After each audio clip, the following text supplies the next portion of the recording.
over 65 years on the throne, yet hers is a reign that nearly didn't happen.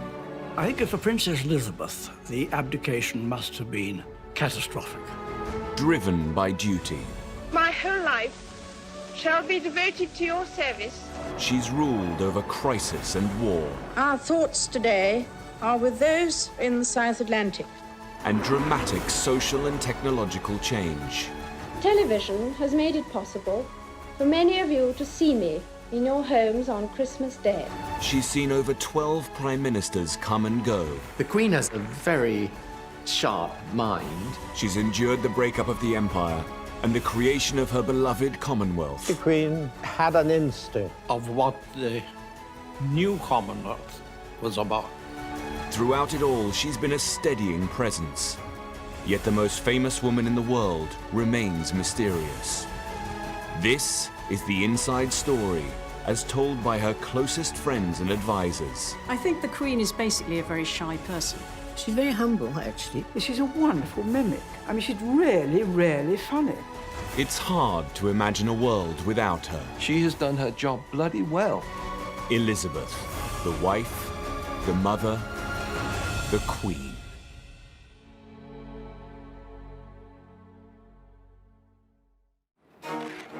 The 90s had been a very difficult decade for the Queen.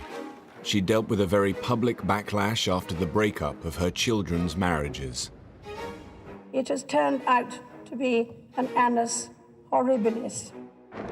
And following the death of Diana, public opinion was at an all-time low. The Queen was seen as out of touch, traditional and too formal. As the 21st century beckoned, the monarchy needed once again to rethink the way it related to its people. Tony Blair had swept to power in 1997. We ran for office as New Labour, we will govern as New Labour.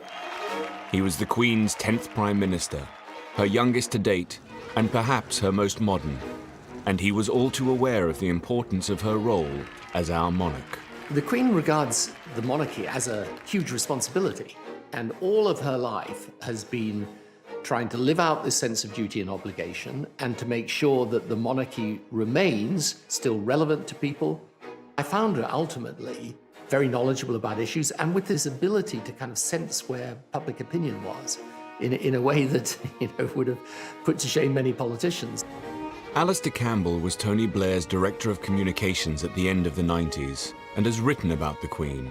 One of the people I interviewed, one of her circle, talked about how important it is to her that she is held in affection by the country. And that's not just because she wants to be popular. He said the opposite of affection is disaffection. And if you have a public disaffected with the monarchy, you have no monarchy. The new century was a chance for the Queen to rebuild bridges and reconnect with her public. And Tony Blair wanted to help the monarchy do just that. To celebrate the arrival of this century, New Labour built the Millennium Dome and planned a huge New Year's Eve celebration to be televised to millions of viewers. Tony Blair wanted the Queen to be guest of honour and join her people at this significant time. It was obviously a very big moment in history. Yeah, and it was important that she was out there on that evening, I think. The idea was that the Queen and the nation would be entertained by breathtaking acts from all over Britain. There's this wonderful performance that was going on 60 feet above our heads. I had this terrible vision of these people somehow falling from the top of the dome and crushing the royal family, and thinking that this would not be a great headline for the world. The Millennium celebrations included a spectacular fireworks display. But inside the dome, Blair's plan was turning into a night the Queen would rather forget. News editor Stuart Purvis was a guest at the dome. You have to remember that the Millennium Night celebration at Greenwich was not a royal production. It was almost a political production, really. And it showed. It was really, really a bad event. I suspect the Queen thought, this isn't one of my shows, if you like. And she was really not comfortable with the whole thing. As Big Ben struck midnight, the whole dome broke into Auld Lang Syne. This was all a bit weird. Suddenly, it was a kind of family occasion. And what do you do? Well, of course, probably Tony Blair and Cherie, like in our household, they shake out, they do all this. Well, Scottish households, grand Scottish households, they don't do that because the ladies don't want to get all their diamonds and things cluttered up with that, so you hold hands like this. So the Queen and Prince Philip were doing it their way. Tony and Cherie were probably thinking, well, how do we do it? And so everyone is feeling a little bit awkward. Her discomfort was palpable to the millions who watched the celebrations on TV. I think Tony was just a little bit conscious of the fact that he's bringing in the new millennium with the Queen, and that's never been done before. So, do you grab her hands and make them cross over? And said, no, I don't think it'd been rehearsed. Well, the whole razzmatazz thing, I don't know. It's sort of, it wasn't as you normally see her. To me, it seemed to be, you know, watching. I thought, well, they're putting in a rather funny situation. But she has to react. She has to cope with it. In a rare public display of affection, Prince Philip was seen kissing the Queen. He was just caught, I think, just for a minute, just giving her a kiss, which one felt at the time, here, you know, I'm here, it's all right. He was reassuring her that he could get through that situation. I thought the Queen was a bit uncomfortable, and I felt really sorry for her, but I mean, frankly, I was a bit uncomfortable. The whole event was very odd, and the whole night passed in a bit of a blur, frankly. But anyway, she put up with it in extremely, good spirits, considering.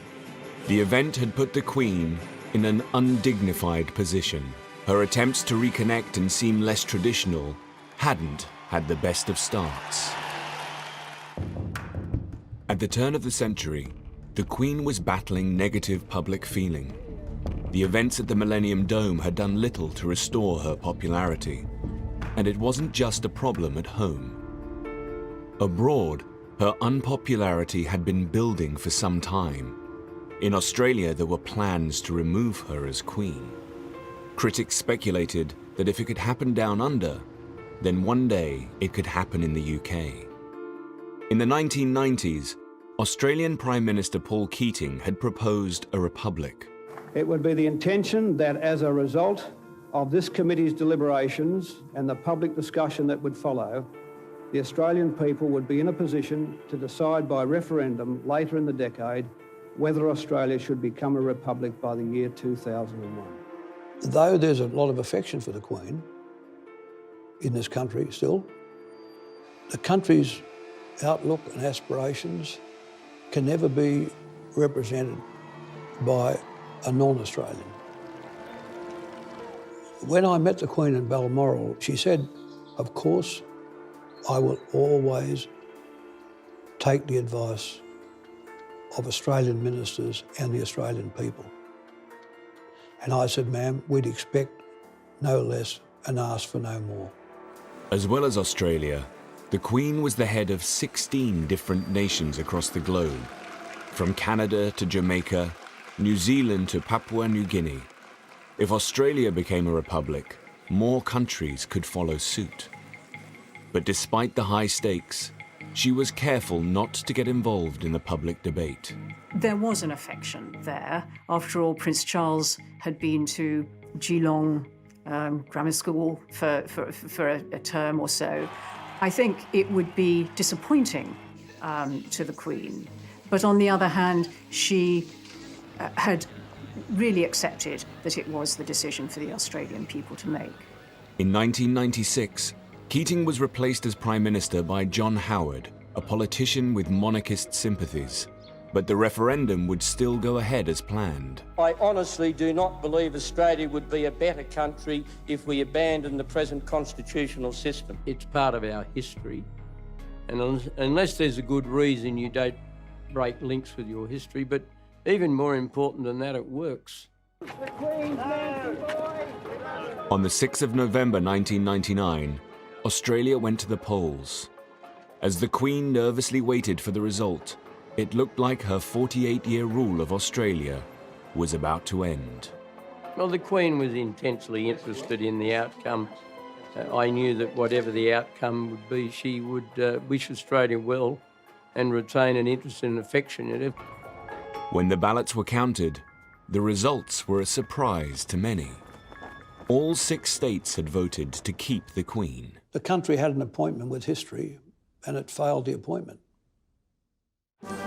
Coincidentally, the Australian rugby team were in the UK, competing in the World Rugby Cup final in Cardiff. The Queen was there to present the trophy to the winner. I'm told she was very pleased, but by the person who officially conveyed the result. What we didn't know is that the Australians would come to the UK and win the Rugby World Cup, which added a certain piquancy to it, including the Queen presenting the trophy to John Eales, the Australian captain, just after the result of the referendum. As they say in Fleet Street, you couldn't have made that up. The Queen's presence at the Rugby World Cup final was a symbolic moment. For many Australians, it was cause for a double celebration. The Queen had held her own in the country she regarded with fondness. But closer to home, family worries were about to test her in a far more personal way. The Queen's sister, Princess Margaret, had been ill for some time. In 2002, her health took a turn for the worse. Princess Margaret had always been the Queen's glamorous and mischievous sister, and they were devoted to each other.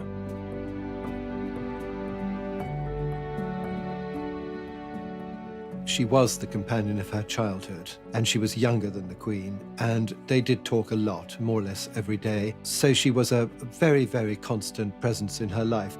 Growing up, the Queen's family had been a tight-knit unit. They called themselves Us Four. After the death of their father, 2 sisters became even closer. And they'd had other difficult times. In the 50s, the Queen had not been able to support her sister's relationship with divorcee group captain Peter Townsend. But despite this tension, they had remained close. Lady Glenconner was one of Princess Margaret's best friends and a maid of honor at the coronation. Princess Margaret adored the Queen and was always very loyal. I mean, she always talked and was very proud of what the Queen had done and all that. During the breakup of Princess Margaret's marriage to Anthony Armstrong-Jones, the Queen had been a great support. The children used to go and stay with her a lot, and she sort of did her best to make it better for Princess Margaret, I think. In February 2002, Princess Margaret died from her 3rd and final stroke. The Queen had lost her only sister. Well, I would imagine she was expecting it, because she had been ill for a very long time. We're all devoted to her. She was so good to everybody, and I think a lot of people wept a lot.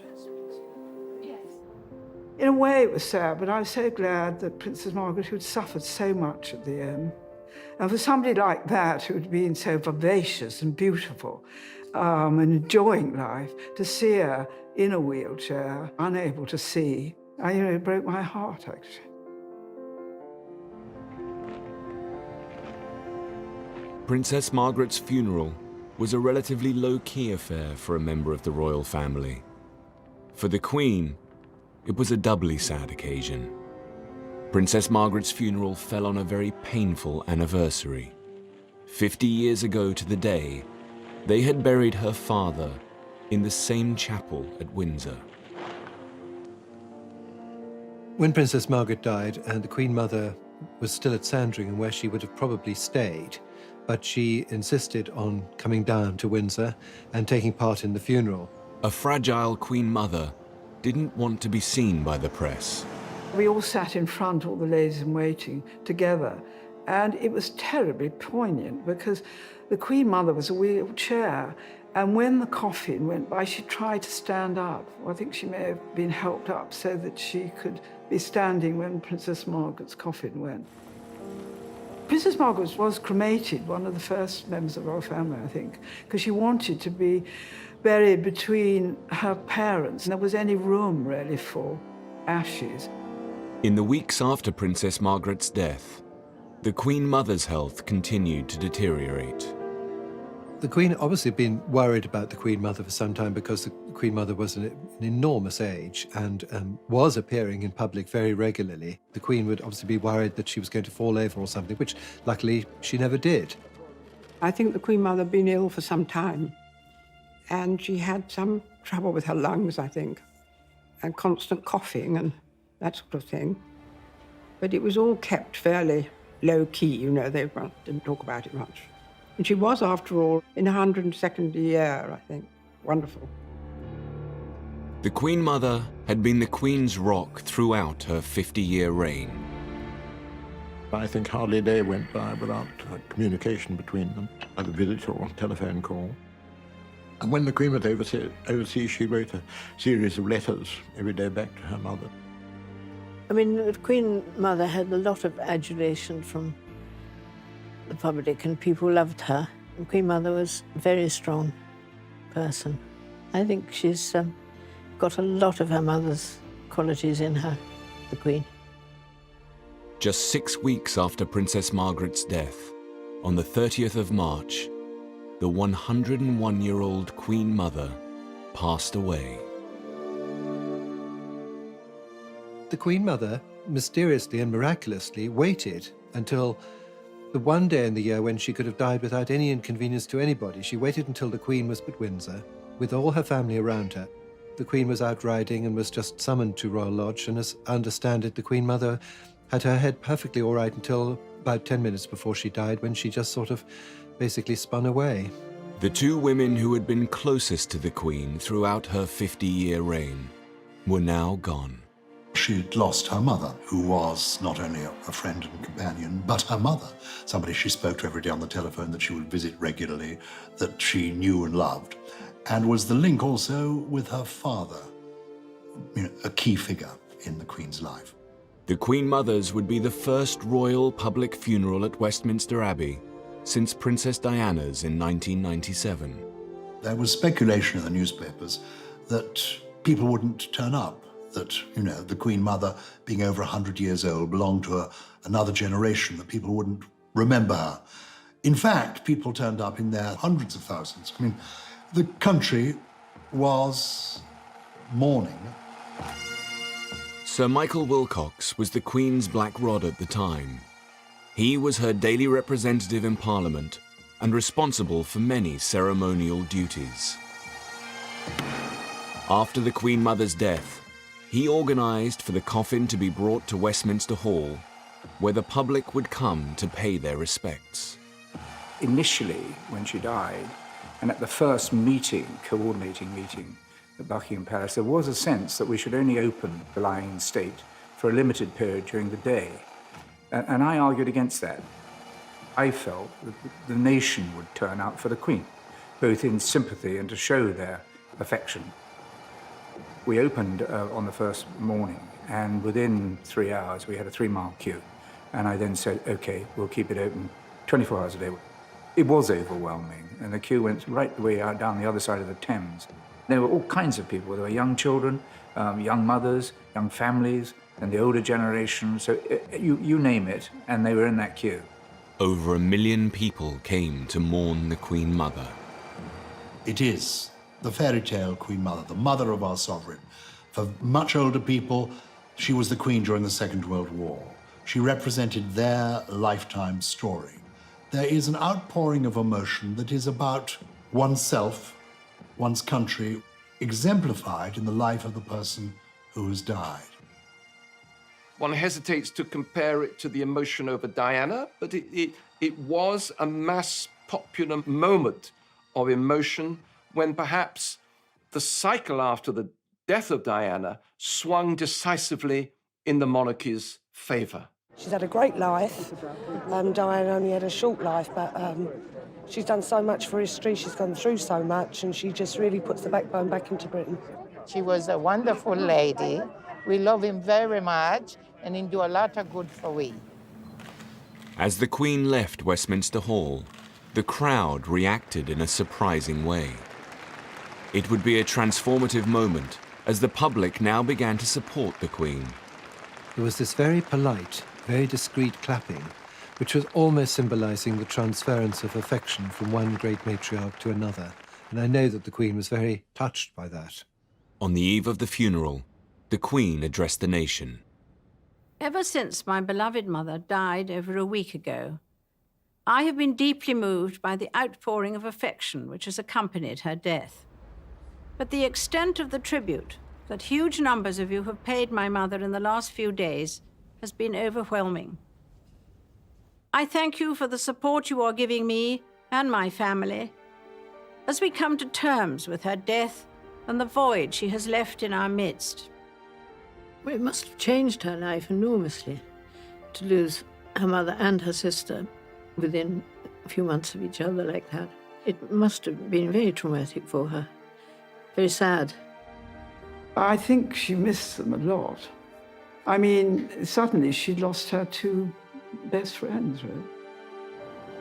After the service at Westminster Abbey, the Queen Mother's coffin was taken to Windsor Castle, its final resting place, alongside her husband and daughter, Princess Margaret. I think with the death of the Queen Mother, there was a subtle change in the role of the Queen. Now, the Queen was the oldest member of the family. She was the matriarch. She, as it were, was moving into the Queen Victoria role. She was the senior member of world royalty. And some people say that that almost freed her, that she seemed to relax a bit.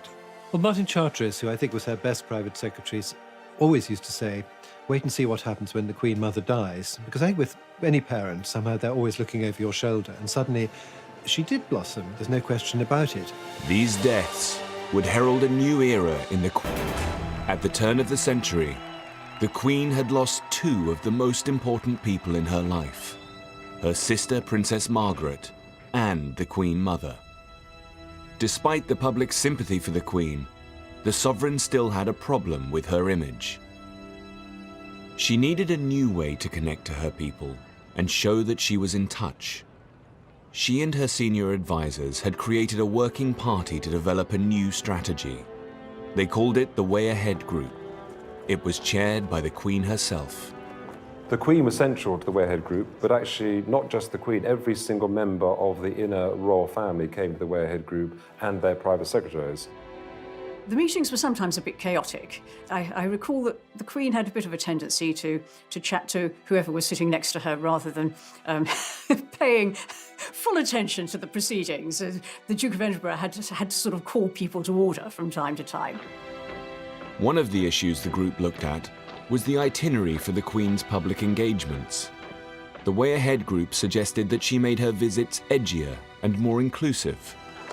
We needed to look at the way the royal programme was made up and modernise it a bit and make sure that the monarchy reflected society more accurately. I mean, there were lots of visits around the home counties because of the proximity of Windsor and Buckingham Palace. Should there be a greater geographical spread, making sure that, different parts of the country saw all this happening. When she visited industry, she tended to go to factories when actually the way the economy had moved was that there were far more service companies. For instance, in the entertainment sector, it's easier to get a little bit stuck in your ways. This was a deliberate attempt to just nudge things forward a bit.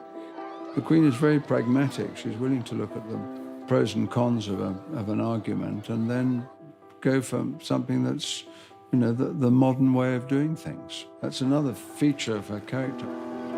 2002 would be the Queen's Golden Jubilee year, marking 50 years on the throne. But had the Queen done enough to reach out to her people? Had the Way Ahead Group's planning been successful? I remember the Silver Jubilee of 1977, and what a huge event it was, how exciting it was, the street parties. And then as we came up to the Golden Jubilee, 25 years later, 50 years of Elizabeth II on the throne, I sensed, oh goodness, it's not going to be as big an event. Somehow this last decade has been too troubled for the royal family. It's going to be a bit muted. And I think there was apprehension within Buckingham Palace as well. Critics questioned whether the general public would organise any events at all to celebrate 50 years on the throne. In 2001, the palace website included a snooker tournament and a tree planting as some of the few events being planned. The Guardian ran with the headline, "Palace plays down fear of Jubilee flop." The palace asked Lord Stirling, who had organised the Silver Jubilee, whether he could once again put together a programme of celebrations. But even he had his reservations. I said that I need about 48 hours to find out as to whether or not there will be the appetite, because so much had happened as to whether people even wanted to celebrate. Lord Stirling called his friends in big business to try and secure funding. And the responses I got was, we'd get support of about close to £3 million. He now needed to get the public on side. I remember asking Murdoch and crowd how they would feel about supporting it, and Rupert in particular was hugely supportive of the Queen, etc. Rupert Murdoch's newspapers began to get behind the Golden Jubilee. The Sun tried to encourage its readers with the headline, "Have a bash for Her Madge." It would not have been sensible to have spent a lot of time saying, this is going to be the greatest event in British history. I think one of the great insights was, don't set expectations too high, and that would have come from the Queen herself, who doesn't like a fuss. The Queen's Golden Jubilee celebrations kicked off with a nationwide tour. But would the public turn out to greet her? Some were fearful that the Queen might turn up and there wouldn't be a particularly warm welcome. Or would there be a welcome at all beyond the mayor turning up and the civic dignitaries? In fact, it was a huge success.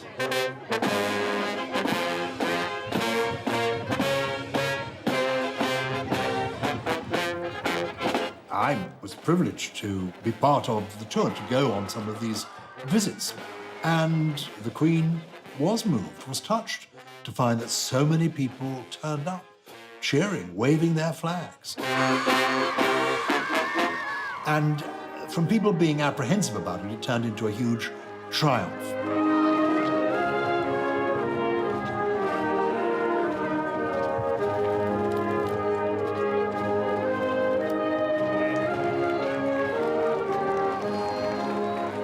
She said, "What's this?" And I said that it was a picture and I drew it for her, and she said thank you. I thought she was going to be quite nice, as she was.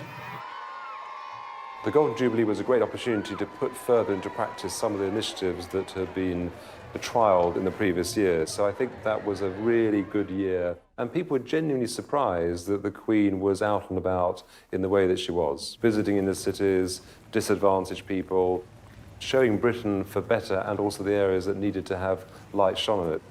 In her Golden Jubilee year, the Queen also visited the industrial town of Scunthorpe and her first British mosque. To engage with the Muslim community in this way was one of the most mould-breaking decisions she'd ever made, and one of the most inclusive. The idea came after 9/11, when the terrorist attack on Twin Towers. And I said to them that I need to send the letter to Her Majesty the Queen to invite her. We got a top-class mosque in London and all this area, and she decided to not go there, but decided to come in small, tiny town, North Lincolnshire, which was great. 9/11 just happened. There was a lot of anxiety amongst the Muslim community, on both sides actually, and it was a great gesture from Her Majesty the Queen to come to the mosque at that time to show that doesn't matter what happened, nobody can divide us, and we are one nation and one people. And I personally really appreciate that.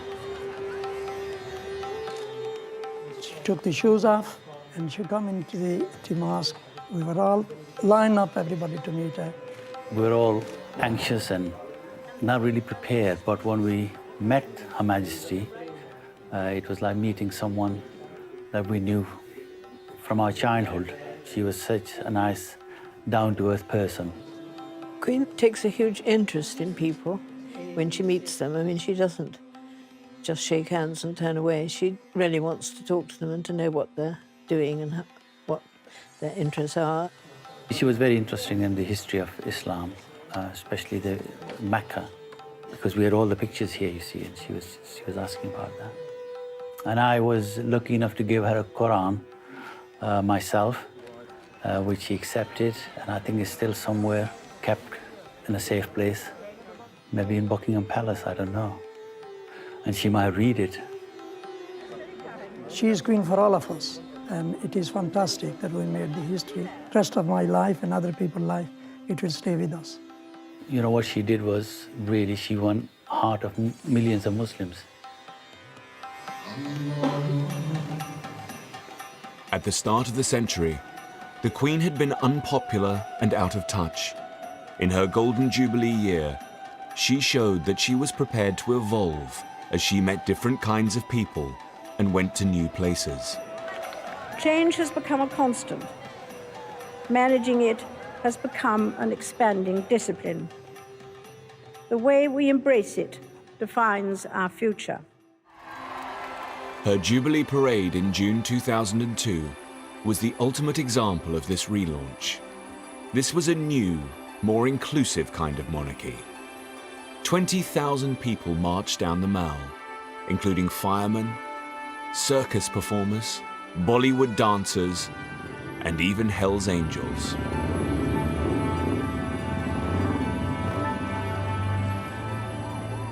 How far have you come to be here today? How far is Australia? 10,000 miles? Oh, well, I'm a true royalist. I just think it's wonderful. The whole world seemed to have come out to celebrate with her. As the highlight of the celebrations, the Jubilee organisers planned 2 huge concerts at Buckingham Palace, one classical, one pop. 3 years earlier, the Queen had been the guest of honour for the New Year's Eve celebrations at the Millennium Dome, which had left her feeling uncomfortable. The Jubilee concerts were her opportunity to show the world that she could be less traditional, less stiff, and more in tune with her people. It was the first time that the palace had allowed such an event to take place in its grounds. I had the pleasure of an audience with the Queen to bring her up to date as what was transpiring, and it was in her private office with one of the great bay windows at the back of the palace. And then I mentioned about the various events, and in particular, the concerts were going to take place at the palace. And she said, oh, yes, you must come. And come. So we went, and she took me over to the window. And of course, outside, they've got all the bulldozers and scaffolding and goodness knows what else. And she said, look what they're doing to my garden. It wasn't just the great and the good that were invited. The general public would get a chance to attend the party at the palace.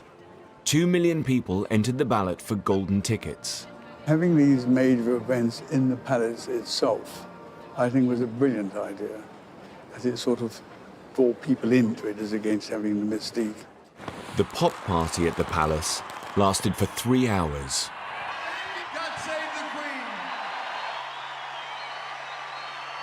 The concert's iconic moment would be Brian May from Queen on the top of Buckingham Palace.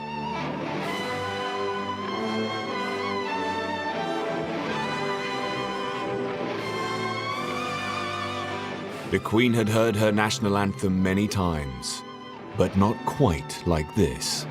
I think, British people are always up for a party, and I think perhaps most importantly, that actually, given the opportunity to say thank you to their sovereign, the British people will take that opportunity and they will say thank you, and that's what I think was symbolised in those events. The Queen didn't expect much of the Golden Jubilee, but perhaps with the Golden Jubilee, we see the beginning of a more self-confident monarch emerging.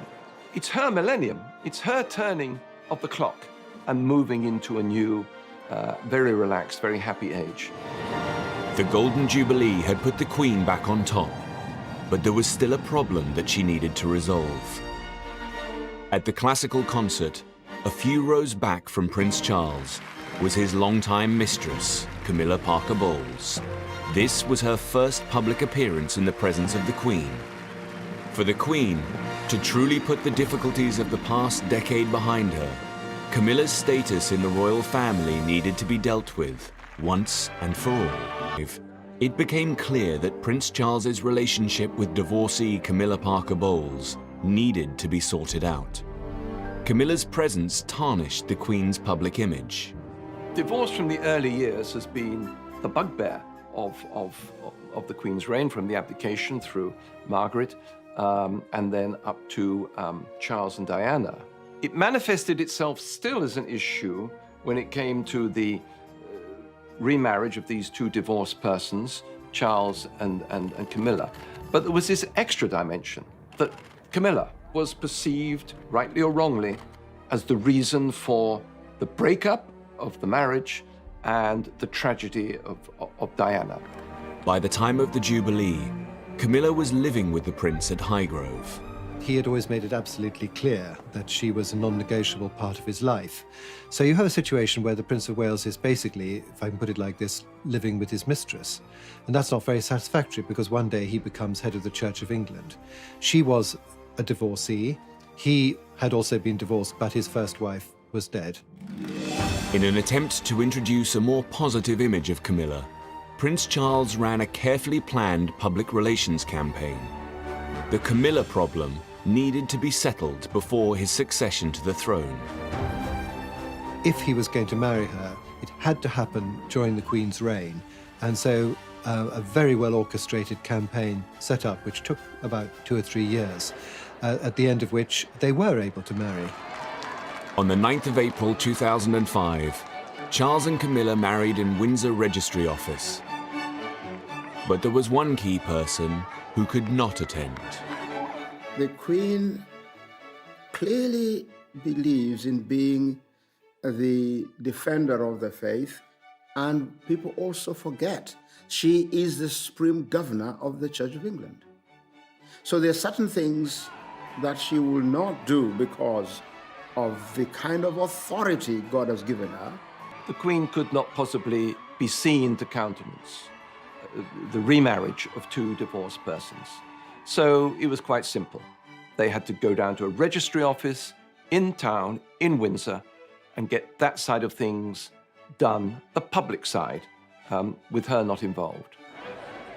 But it doesn't mean she will be unloving. So she would really recuse herself from those areas, which in fact she says to herself, I am the supreme governor, but Charles is my son. A service where God's blessing and forgiveness is being asked for, I'll be there. The Queen did attend the blessing and hosted their reception at Windsor Castle. Sir Nicholas Soames was one of the wedding guests. It was a wonderful day, a huge gathering in St. George's Hall.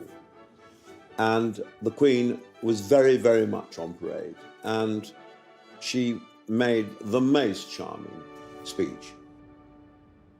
It was a special day for the Queen in more than one ways, in that it was the day of the Grand National.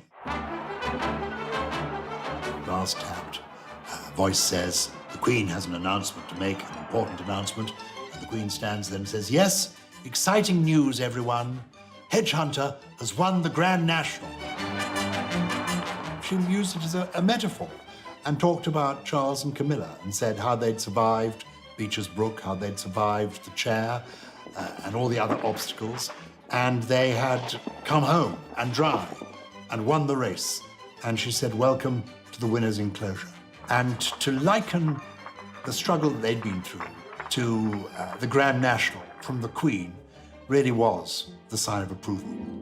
She was absolutely charming, and there was a great roar of approval. I mean, a great roar after she'd done it. It was a great day. No, gosh, I mean, what a time it has been. The marriage seemed to draw a line under the Queen's troubles. In 2006, as she approached 80, the monarch moved into a new phase. I do think the press in particular didn't see the royal family institution, the monarchy, as being a source of stories in the way that they had previously, and that made a difference. I think the country were getting used to a new generation of the royal family, and I think the fact the young princes were emerging made a huge difference. I think people began to see the Queen also not just as a mother, but as a grandmother. As the decade ended, her grandchildren began to take a more visible role in royal life. They obviously love her, and I'm sure she loves them too. And I'm sure they go to her for advice, because they couldn't have a better person to ask. I think if you asked Prince William and Prince Harry if they'd learned anything from the Queen or the Duke of Edinburgh, they would say a great deal. I know that's the case because I've heard them talk about their grandparents in terms of respect, affection, but also seeing how they do things. And if you like the style of Prince William and Prince Harry, it's because they've learnt a lot from past masters at the game. As the Queen headed towards the end of the decade, she had a new confidence. I think the Queen is basically a very shy person. I've seen her stepping out of the royal train and having to gear herself up to face the crowds many times. When that challenge is overlaid with public criticism, as there was, for instance, at the time of Princess Diana's death, I think it's very hard to bear. So if instead what you're reading in the newspapers and seeing on television is broadly supportive and warm towards you, you relax in turn. And that is what's happened to some degree for the Queen.